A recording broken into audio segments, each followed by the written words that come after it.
Under the cloak of a near-silent midnight, a lone vehicle came to an abrupt stop on a deserted avenue. The driver, insisting he was an FBI operative, was met not with deference but with swift, unyielding aggression.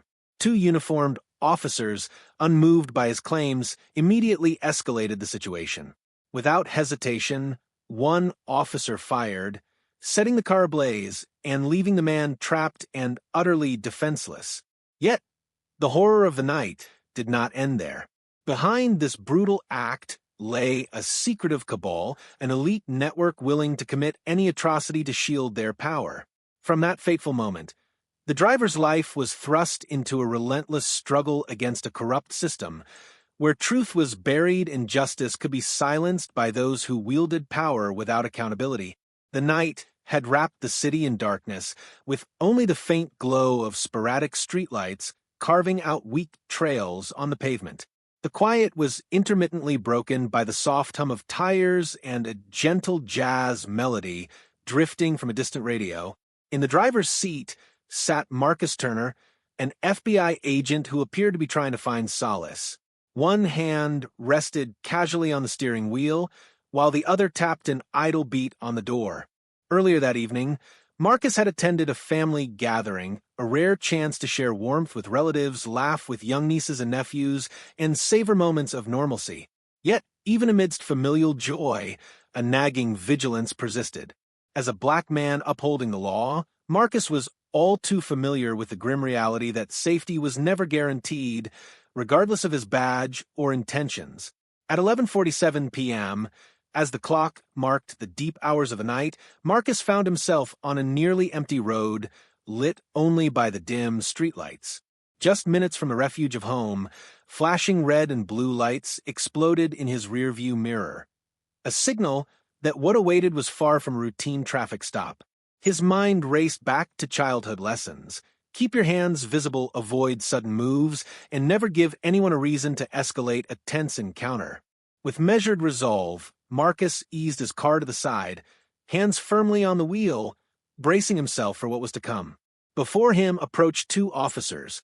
The first, a burly middle-aged man with a stern buzz cut and a swagger that radiated authority, introduced himself with a patronizing smirk as Brett Owens.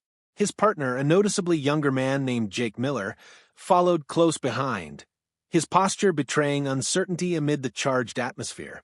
Owens began rifling through Marcus's documents with a casual disdain, his tone laced with derision. "What brings you out this late?" He sneered, his voice less a question and more an accusation. Marcus replied calmly, "I'm on my way home." Yet, his words fell on ears preoccupied with bias. Owens's ridicule escalated when Marcus mentioned his FBI affiliation. A mocking laugh erupted from the officer, dismissing the agent's credentials as just another fabricated tale. Despite Marcus's measured tone and deliberate display of his badge, a silent plea for recognition of his authority, Owens remained unyielding. "You really think flashing that badge will change anything?" he taunted, his voice dripping with contempt as he emphasized Marcus's surname with a sneer that hinted at a deeper prejudice. Throughout the exchange, Marcus maintained a disciplined calm even as his heart pounded in protest. The officer's actions had long transcended routine law enforcement. They were personal. Every step, every condescending word was a reminder of the unspoken system that allowed prejudice to masquerade as authority. When Owens abruptly ordered Marcus out of his car, the familiar protocol of remaining non-threatening was his only defense.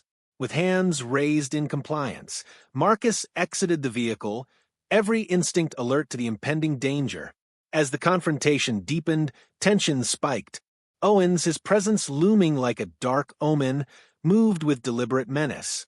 He retrieved a small lighter from his pocket, a seemingly innocuous object that soon ignited a flash of blue flame. In one swift, horrifying moment, the lighter was used to torch critical documents and personal papers stored in Marcus's car. The flames quickly devoured the vehicle's interior, their hungry tongues devouring leather seats, and leaving behind a trail of acrid smoke. Marcus lunged forward instinctively in a desperate bid to intervene, only to be forcefully restrained by Owens's iron grip. "Stay still," the officer hissed, his voice void of any empathy. Behind him, Miller's hesitation was palpable. He shifted uncomfortably as if caught in a moral crossfire between duty and conscience. "This isn't right," Miller murmured, but his voice was swallowed by the overwhelming display of unchecked authority. As the fire roared higher, Marcus's inner turmoil reached a fever pitch. His mind raced with memories of past encounters, each a stark reminder of how racial prejudice and institutional abuse had scarred his life. The blazing inferno was not merely a physical threat. It was a searing symbol of a system determined to erase his identity and dignity. Despite the terror and anger coiling within him, Marcus knew that any misstep could lead to catastrophic consequences. In the midst of the chaos, Owens sneered with satisfaction, his final words a bitter proclamation. "Consider this a lesson, never forget where you come from." With that, he forcefully shoved Marcus aside. Standing by the curb, Marcus watched in dismay as his car was engulfed in flames. The heat was unbearable, but nothing could rival the burning fury inside him. In that moment, Marcus Turner vowed that despite the system's ruthless assault, he would not be broken. The injustice inflicted upon him would serve as a spark, a catalyst for a relentless quest for truth and accountability.